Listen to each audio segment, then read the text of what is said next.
او پما یو کړو گزار ویل تماشومې څوک ماشومان وهي کا څوک ماشومان پویوي پرون ویل ماتا لګ نقل را کمالا نن په جومات کې ناس دی ما په قرآن پویوي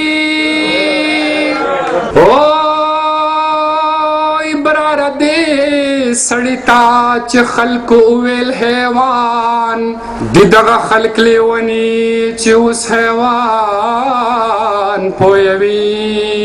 ستم د وخت راله تندی خوړلی رسم قانون راله زړګی خوړلی د دغه دور د خزان بلا په طوفاني غاښ یو سپرلی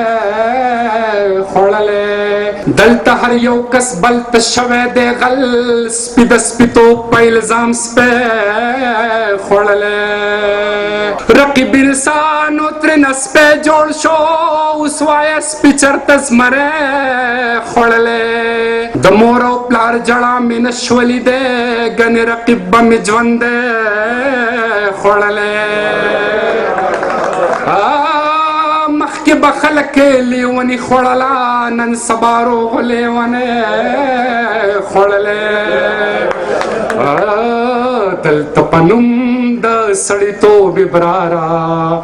ډېر ځناورو یو سړی خوړلی هغه یار په ما لکه طوفان راځي چرته نصیب کې کا ګلان راځي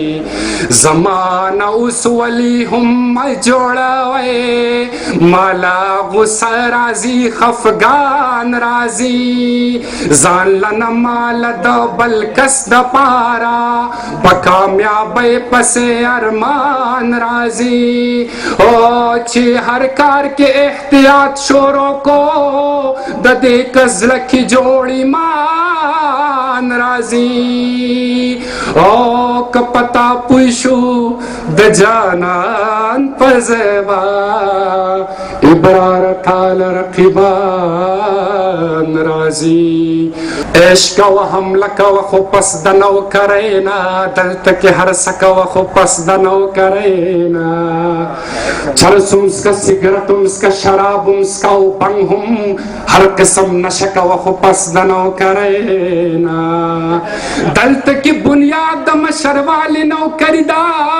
خلکو له جرګه کوه خو پس د نوکرۍ نه